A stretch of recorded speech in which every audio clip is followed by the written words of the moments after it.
Hello friends. तो start करते हैं हम अपनी प्रीवियस ईयर क्वेश्चन की सीरीज़ जो हम 10th क्लास से रिलेटेड लेके आए हैं। तो इसीलिए आज हम 10th class previous year questions में चैप्टर 6 को दिखेंगे, राजनीतिक दल। तो स्टार्ट करते हैं इस क्वेश्चन को, और उससे पहले मैं आपको बता दूं, अगर आप हमारे चैनल पर नए हैं तो हमारे चैनल को लाइक सब्सक्राइब करें। तो स्टार्ट करते हैं, देखते हैं क्वेश्चन कैसे क्वेश्चन है इसके प्रीवियस ईयर्स। क्वेश्चन 1 है, उस राष्ट्रीय राजनीतिक दल का नाम बताइए जो साहू महाराज, महात्मा फुले नायक और बाबा साहेब अम्बेडकर की शिक्षाओं से प्रेरणा लेता है। ये क्वेश्चन 2014 में आया था। इसका उत्तर है बहुजन समाज पार्टी। इसे आप बीएसपी के नाम से भी जानते हैं। नेक्स्ट क्वेश्चन, पश्चिम बंगाल में किन्हीं दो क्षेत्रीय दलों के नाम बताइए। ये क्वेश्चन 2015 में आया था। इसका उत्तर है फॉरवर्ड ब्लॉक, ये 1940 में बनी थी। और सेकंड है तृणमूल कांग्रेस, ये 1997 में बनी थी। नेक्स्ट क्वेश्चन है, भारतीय जनता पार्टी मतलब बीजेपी, बीजेपी का मार्गदर्शन या मार्गदर्शक कौन है। ये क्वेश्चन 2015 में आया है। इसका उत्तर है भारतीय जनता पार्टी की प्रेरणा का स्रोत प्राचीन भारतीय संस्कृति और मूल्य है। इसके स्रोत क्या है? भारतीय संस्कृति और मूल्य। सांस्कृतिक राष्ट्रवाद मतलब हिंदुत्व, भारतीय राष्ट्रवाद और राजनीति की इनकी अवधारणा में एक महत्वपूर्ण तत्व है। मतलब ये किस चीज़ पे फोकस करते हैं? भारतीय संस्कृति पर और मूल्य पर। मतलब देश की संस्कृति को उच्चतर माना है जो हिंदुत्व से रिलेटेड है। इसलिए आप अक्सर देखते होंगे कि बीजेपी पार्टी में हिंदुत्व पर बहुत बल दिया जाता है। अब देखते हैं नेक्स्ट क्वेश्चन, किसी एक राजनीतिक दल का नाम बताइए जिसका राष्ट्रीय स्तर का राजनीतिक संगठन है लेकिन उसे राष्ट्रीय राजनीतिक दल के रूप में मान्यता नहीं है। 2016 में आया हुआ क्वेश्चन है। इसका उत्तर है समाजवादी पार्टी, समता पार्टी और राष्ट्रीय जनता दल जैसे राज्य स्तरीय पार्टी, मतलब ये राज्य स्तर पर है, राष्ट्रीय पार्टियां नहीं है, के पास राष्ट्रीय स्तर का राजनीतिक संगठन है जिनकी कई राज्यों में इकाइयां हैं लेकिन उन्हें राष्ट्रीय दल के रूप में मान्यता नहीं दी गई है। ये राष्ट्रीय दल नहीं है, राज्य दल है, मतलब ये सिर्फ राज्य स्तर तक सीमित है। समाजवादी पार्टी जिसमें अखिलेश जी जुड़े हुए हैं, ये उस पार्टी से संबंधित है। इसी प्रकार की और भी पार्टियां हैं ये जो सिर्फ स्टेट लेवल पर काम करती है, पर ये नेशनल लेवल की पार्टी को भी प्रभावित करती है। तो अब देखते हैं नेक्स्ट क्वेश्चन। नेक्स्ट क्वेश्चन है, भारत में बहुदलीय प्रणाली क्यों अपनाई, कारण बताइए। ये क्वेश्चन देख सकते हैं 2016 और 13 में आया हुआ है। तो इसका उत्तर है भारत में बहुदलीय प्रणाली अपनाई क्योंकि बहुदलीय प्रणाली मतलब कई दलों की प्रणाली। जैसे कि आप देख सकते हैं कि हमारे देश में कई सारे दल है, Congress, BJP, Sapa, Basapa, BSP, NTC, अलग अलग स्टेट में भी अलग अलग दल है। जब किसी देश में एक पार्टी होती है तो उसे एक दलीय देश बोलते हैं। जब दो पार्टी होती है तो दो दलीय होता है, और जिसमें कई सारी पार्टियां होती है तो वो बहुदलीय होता है। तो इसका पॉइंट देख लेते हैं। भारत एक विशाल देश है और इसमें सामाजिक और भौगोलिक विविधताएं हैं, मतलब सामाजिक स्तर पर भी कई सारे लोग हैं और भौगोलिक स्तर पर भी कई सारे लोग हैं। नेक्स्ट पॉइंट है, बहुदलीय प्रणाली में विविधताओं को समाहित करना आसान होता है। मतलब हमारे देश के लिए बहुदलीय प्रणाली ही मतलब फिक्स है, मतलब ये सही पार्टी है एकदम, ये दलीय प्रणाली है। नेक्स्ट क्वेश्चन, राजनीतिक दलों में पक्षपात क्यों होता है। क्वेश्चन 2016 में आया हुआ है। इसका उत्तर है पक्षपात किसी मुद्दे पर एक पक्ष लेने की प्रवृत्ति और संतुलित दृष्टिकोण अपनाने में असमर्थता को चिन्हित करता है। मतलब क्या है, जब कोई एक पक्ष किसी सिर्फ एक ही पक्ष की बात करता है, अन्य पक्ष की अनदेखी कर देता है, तो उसे पक्षपातपूर्ण माना जाता है। पार्टियां समाज में मौलिक राजनीतिक विभाजन को दर्शाती हैं। मौलिक राजनीतिक विभाजन मतलब हर पार्टी की अपने टॉपिक वाइज या फिर अपने समाज वाइज अलग अलग होती है, जो कि उसकी विशेषता को बताती है कि कोई एक पार्टी किसी विशेष वर्ग से जुड़ी हुई है। पार्टियां समाज का एक हिस्सा हैं और उनमें पक्षपात होता है। समाज हमारा कई प्रकार का है, संतुलित तो बिल्कुल नहीं, पर भौगोलिक भी है, विविधतापूर्ण भी। जैसे कि आपने ऊपर वाले क्वेश्चन में देखा, समाज कई है और भौगोलिक भी कई है, हालांकि स्टेट के अलग। नेक्स्ट क्वेश्चन, भारतीय राष्ट्रीय कांग्रेस की विचारधारा का उल्लेख करें। इसका उत्तर है जवाहरलाल नेहरू के नेतृत्व में भारतीय राष्ट्रीय कांग्रेस ने भारत में एक आधुनिक धर्मनिरपेक्ष लोकतांत्रिक गणराज्य बनाने की मांग करी। पार्टी धर्मनिरपेक्षता और समाज के कमजोर वर्गों और अल्पसंख्यकों के कल्याण का प्रचार करती थी। इसका मेन फोकस क्या है? भारतीय राष्ट्रीय कांग्रेस का धर्मनिरपेक्षता मतलब सभी धर्म इसमें जुड़े हों, कमजोर वर्गों को ऊपर उठाना और अल्पसंख्यक वर्गों की ओर ध्यान आकर्षित करना। यह एक आर्थिक सुधार का समर्थन करती है लेकिन मानवीय चेहरों के साथ। मतलब जो पार्टी है वो सब क्षेत्र में काम करती है, मतलब उसके लिए एक फिक्स चेहरा होना चाहिए कि ये क्षेत्र, ये व्यक्ति इसके लिए कार्य करेगा। इसका नेक्स्ट क्वेश्चन है, भारत में किसी एक राजनीतिक दल का नाम बताइए जो एक आंदोलन से उभरा हो। 2017। इसका उत्तर है असम गण परिषद। ये एक आंदोलन से उभरी हुई पार्टी है। आप इसमें आम आदमी पार्टी को भी जोड़ सकते हैं क्योंकि वह भी एक आंदोलन से उभरी हुई पार्टी है जो माना जा सकता है। नेक्स्ट क्वेश्चन है 3 मार्क का क्वेश्चन, लघु उत्तरीय प्रश्न। तो इसका फर्स्ट प्रश्न है, उस राष्ट्रीय राजनीतिक दल का नाम बताइए जो भारत की प्राचीन संस्कृति और मूल्यों से प्रेरणा लेता है। उस दल की 4 विशेषताएं बताइए। ये क्वेश्चन 2013 में आया हुआ है। इसका उत्तर है 1980 में स्थापित भारतीय जनता पार्टी मतलब भाजपा बीजेपी भारत की प्राचीन संस्कृति और मूल्यों से प्रेरणा लेती है। इसकी विशेषताएं क्या है? सांस्कृतिक राष्ट्रवाद। सांस्कृतिक राष्ट्रवाद हिंदुत्व, भारतीय राष्ट्रवाद और राजनीति की अवधारणा में एक महत्वपूर्ण तत्व है। पॉइंट 2, जम्मू कश्मीर का भारत के साथ पूर्ण क्षेत्रीय और राजनीतिक एकीकरण चाहते हैं, जो कि इन्होंने कर दिया है आर्टिकल 370 को रिमूव करके। देश में रहने वाले सभी लोगों के लिए एक समान नागरिक संहिता, चाहे उसका धर्म कुछ भी हो, तथा धर्मांतरण पर प्रतिबंध। आप इसका देख सकते हैं, बहुत अच्छा उदाहरण इस टाइम में जिस टाइम बीजेपी पार्टी का रूल है। नेक्स्ट पॉइंट, पहले उत्तर और पश्चिम तथा शहरी क्षेत्रों तक सीमित पार्टी ने दक्षिण पूरब, उत्तर पूरब और ग्रामीण क्षेत्रों में भी समर्थन बढ़ाया है। तो सभी पार्टियां हर क्षेत्र में अपना समर्थन बढ़ाना चाहती हैं। अब देखते हैं नेक्स्ट क्वेश्चन। इसका क्वेश्चन है, कोई भी दलीय व्यवस्था सभी देशों और सभी स्थानीय स्थितियों के लिए आदर्श नहीं है। 5 तर्कों के साथ इस कथन की पुष्टि करें। ये क्वेश्चन 2013 में आया है। इसका उत्तर देखते हैं, लोकतंत्र के लिए पार्टियां एक आवश्यक शर्त है। अगर लोकतंत्र चाहिए तो उसके लिए पार्टी भी आवश्यक है, इंपॉर्टेंट पॉइंट है, या फिर इसका बेसिक या रूट बोल सकते हैं इसे आप। राजनीतिक दलों का उभय सीधे प्रतिनिधित्व लोकतंत्र के उदय के साथ से जुड़ा हुआ है। दलीय व्यवस्था ऐसी चीज नहीं है जिसे कोई भी देश चुन सकता है। यह समाज की प्रकृति, उसकी सामाजिक और क्षेत्रीय विभाजन, राजनीति के इतिहास और चुनाव प्रणाली के आधार पर विकसित होती है। अब देखते हैं नेक्स्ट क्वेश्चन। ये क्वेश्चन का टाइप देख सकते हैं, 2 टाइप से आया हुआ क्वेश्चन है। ये क्वेश्चन है, बहुदलीय व्यवस्था क्या है? भारत में बहुदलीय व्यवस्था क्यों अपनाई, समझाइए। 2015 में आया है। एंड अगेन ये क्वेश्चन, बहुदलीय व्यवस्था ने भारत में लोकतंत्र को कैसे मजबूत किया है, 2012 में आया है। तो इसका उत्तर देखते हैं, बहुदलीय व्यवस्था, इस व्यवस्था में गठबंधन में कई दल एक साथ आकर सरकार बनाते हैं। गठबंधन क्या होता है? जब एक पार्टी बनती है और उसके अंदर कई सारी स्टेट के दल होते हैं, जैसे कि आप देख सकते हैं कि NDA, ये बीजेपी इसमें लीड है, और ये देखते हैं UPA, इसमें कांग्रेस लीड है, कांग्रेस लीड है। तो पर इसमें सिर्फ बीजेपी नहीं है, इसमें और भी कई गठबंधन है, जो कांग्रेस है, इसमें भी रिसेंटली कई गठबंधन है।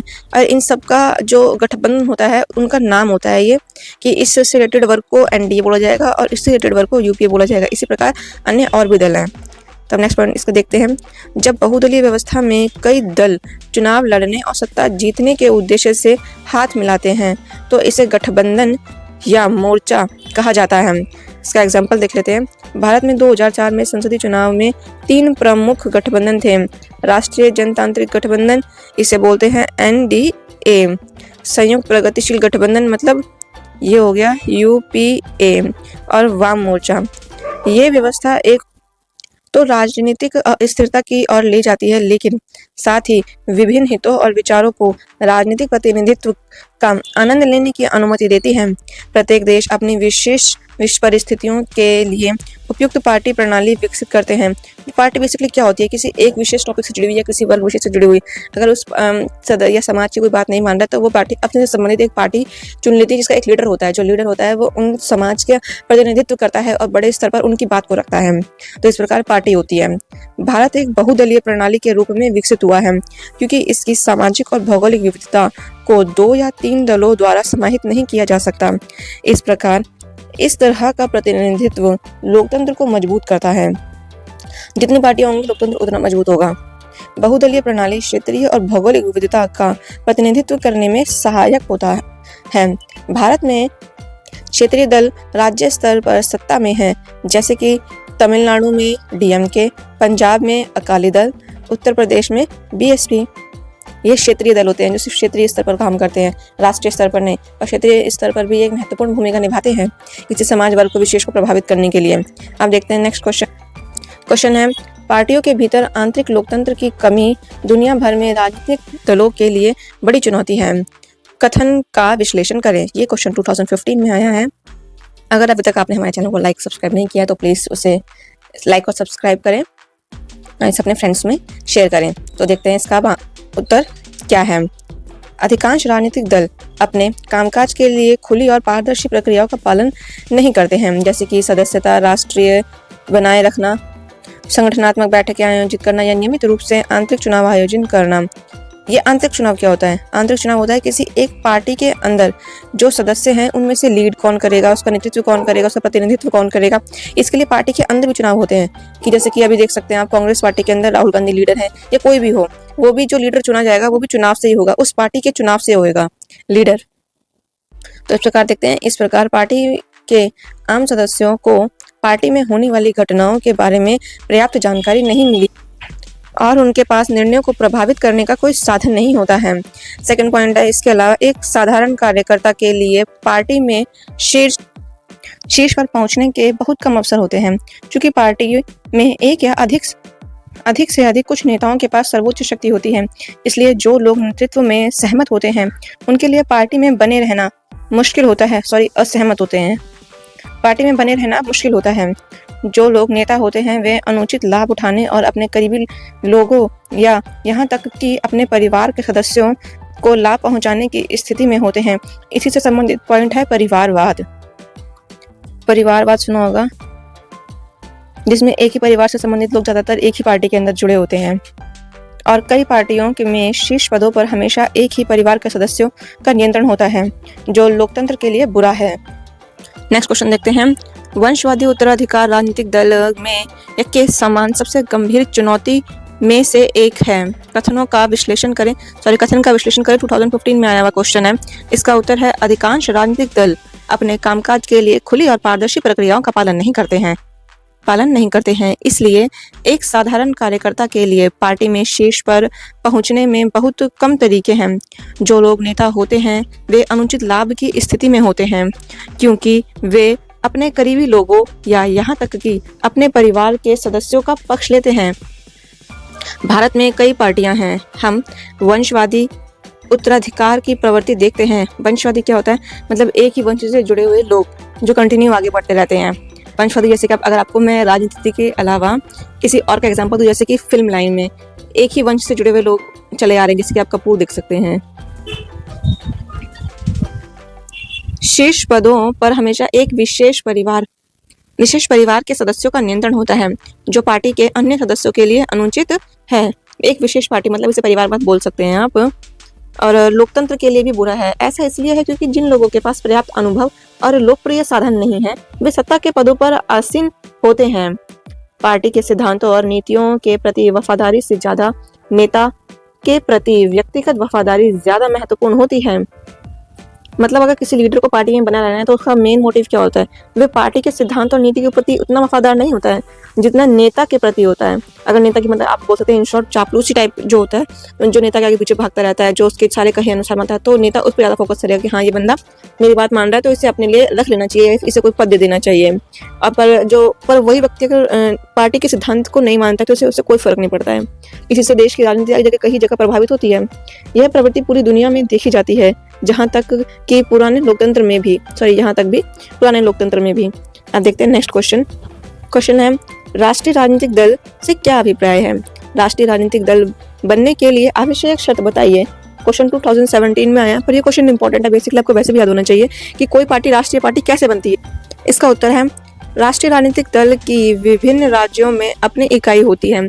मोटे तौर पर ये सभी इकाइयां उन्हीं नीतियों, कार्यक्रमों और राजनीतियों का पालन करती हैं जो राष्ट्रीय स्तर पर तय की जाती हैं। राष्ट्रीय राजनीतिक दल बनाने के लिए आवश्यक शर्तें हैं। पॉइंट 1 है, वे पार्टी जो लोकसभा में आम चुनावों या 4 राज्यों की विधानसभाओं में कुल वोटों का कम से कम 6% वोट हासिल करती है। वे पार्टी जो लोकसभा में कम से कम 4 सीटें जीतती है। अब देखते हैं नेक्स्ट क्वेश्चन। ये क्वेश्चन है, इसमें थोड़ा फोकस करें, आउटलाइन कर देते हैं इसे ताकि हाईलाइट हो थोड़ा सा। तो क्वेश्चन है, ये क्वेश्चन 2016 में आया है, एक राजनीतिक दल के 3 घटक की विश्लेषण कीजिए। इसका उत्तर है, एक राजनीतिक दल के 3 घटक इस प्रकार हैं। 1, नेता। एक राजनीतिक दल में नेता होता है जो चुनाव लड़ते हैं और यदि वे चुनाव जीत जाते हैं तो वे प्रशासनिक कार्य करते हैं।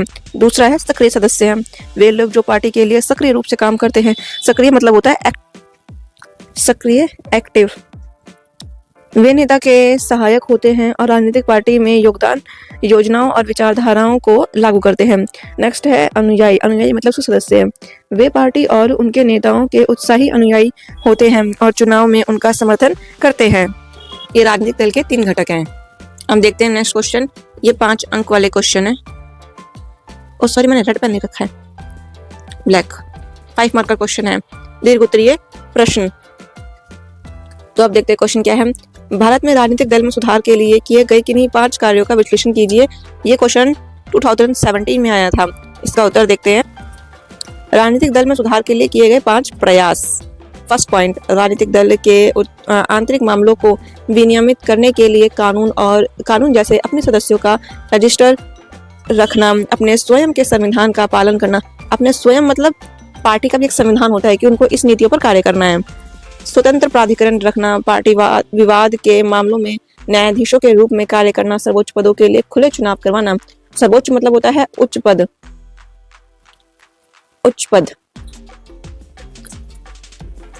नेक्स्ट पॉइंट है, राजनीतिक दलों के लिए 1/3 टिकट महिलाओं को देना अनिवार्य होता है। 1/3 जिसको जानते हैं 1/3। अगर 3 सदस्य हैं तो उसमें से 1 महिला होगी। साथ ही पार्टी के निर्णय वाले निकायों में महिलाओं के लिए कोटा होना चाहिए। कोटा होता है आरक्षण होना चाहिए। चुनाव का वित्त पोषण राज्य द्वारा किया जाना चाहिए। वित्त पोषण मतलब पार्टी का जो भी खर्च होता है, जैसे कि चुनाव प्रचार के लिए हो गया, एडवर्टाइजमेंट के लिए हो गया, तो उसका जो खर्चा होगा वो राज्य देगा। सरकार को पार्टी और उसके चुनाव खर्च के लिए वस्तु जैसे कि पेट्रोल, कागज, टेलीफोन आदि या पिछले चुनाव में पार्टी द्वारा प्राप्त वोट के आधार पर नगद राशि देनी चाहिए। नेक्स्ट पॉइंट हो गया, उम्मीदवार शिक्षित होना चाहिए। पर आप जैसे देख सकते हैं आजकल शिक्षित तो बहुत ही कम मिलते हैं, ताकि वे लोगों की समस्याओं को समझ सके, उनका समाधान कर सके। उनका पिछला रिकॉर्ड साफ होना चाहिए, मतलब उनके ऊपर कोई केस फाइल नहीं होना चाहिए। वे ईमानदार होने चाहिए, जिसकी आजकल बहुत कमी देखी जा सकती है, पर ऐसा नहीं सभी हैं, बहुत ईमानदार भी होते हैं। और इनके खिलाफ कोई आपराधिक मामला दर्ज नहीं होना चाहिए। नेक्स्ट पॉइंट, नागरिक राजनीति में सुधार ला सकते हैं यदि वे सीधे तौर पर इनमें भाग ले और राजनीतिक दल से जुड़े। अगर लोग इससे जुड़ेंगे नहीं तो फिर असमानता तो बनी रहेगी ना। लोग याचिकाओं, मीडियाओं के प्रचार, आंदोलन आदि के माध्यम से राजनीतिक दलों पर दबाव डाल सकते हैं। मतलब राजनीतिक दल एक ऐसा पक्ष है जिसमें जनता सीधे तौर पर अपना मतलब योगदान करती है वोट के माध्यम से, जिसे आप मतदान बोल सकते हैं। ये एक जनता का हथियार है राजनीतिक रूप से काम करने के लिए। अब हम देखते हैं लास्ट क्वेश्चन। इससे पहले अगर आपने हमारे चैनल को लाइक और सब्सक्राइब नहीं किया है तो प्लीज़ लाइक और सब्सक्राइब करें और इसे अपने फ्रेंड्स को इसके बारे में बताएं, जो आपके पेपर में हेल्प करेगा। तो नेक्स्ट क्वेश्चन देखते हैं। राजनीतिक दलों में धन और बाहुबल के बढ़ती भूमिका की व्याख्या कीजिए। बाहुबल क्या होता है? पावर के दम पर किसी को अपना काम करवाना। ये क्वेश्चन 2011 में आया है। इसका नेक्स्ट क्वेश्चन बनता है, धन और बाहुबल चुनाव में किस प्रकार महत्वपूर्ण भूमिका निभाता है। ये क्वेश्चन 2015 में आया है। इसका उत्तर है, राजनीतिक दलों को लोकतंत्र के प्रभावी साधन बने रहने के लिए चुनाव के दौरान धन और बाहुबल की बढ़ती चुनौतियों का सामना करने और उसे पार करने की आवश्यकता होती है। मतलब जो कुछ लोग होते हैं वो पार्टी में आते हैं, बाहुबल अपनी पावर के आधार पर आते हैं। आप ऐसे बहुत से एग्जाम्पल देख सकते हैं। तो इसका पॉइंट है, चूंकि पार्टी केवल चुनाव जीतने पर ध्यान केंद्रित करती है, इसलिए वे चुनाव जीतने के लिए शॉर्टकट का उपयोग करती है। उदाहरण के लिए बूथ रैगिंग मतलब बूथ को ही लूट लेना, गरीब मतदाताओं को उनके वोट पाने के लिए भोजन, पैसा, शराब आदि वितरित करना। राजनीतिक पार्टी उन उम्मीदवारों को नियंत्रित या नामांकित करती है जिनके पास बहुत सारा पैसा होता है या वे बहुत सारा पैसा जुटा सकते हैं। अमीर लोग और पार्टी कंपनियां जो पार्टी को धन देती हैं, जिसे आप अभी देख सकते हैं चुनाव बॉन्ड के नाम से जाना जाता है आजकल।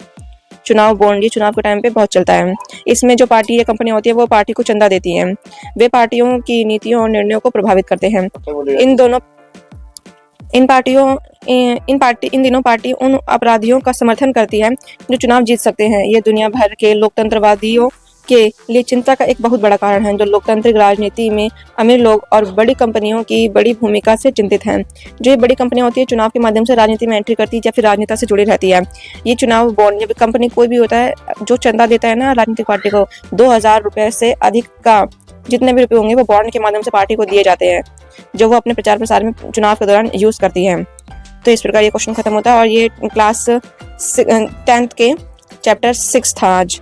ये प्रीवियस क्वेश्चन देखें, ये आपको फ्यूचर क्वेश्चंस में हेल्प करेंगे। तो आप बस यहीं पे खत्म होता है। इसे हमारे चैनल को लाइक और सब्सक्राइब करें। Thank you so much.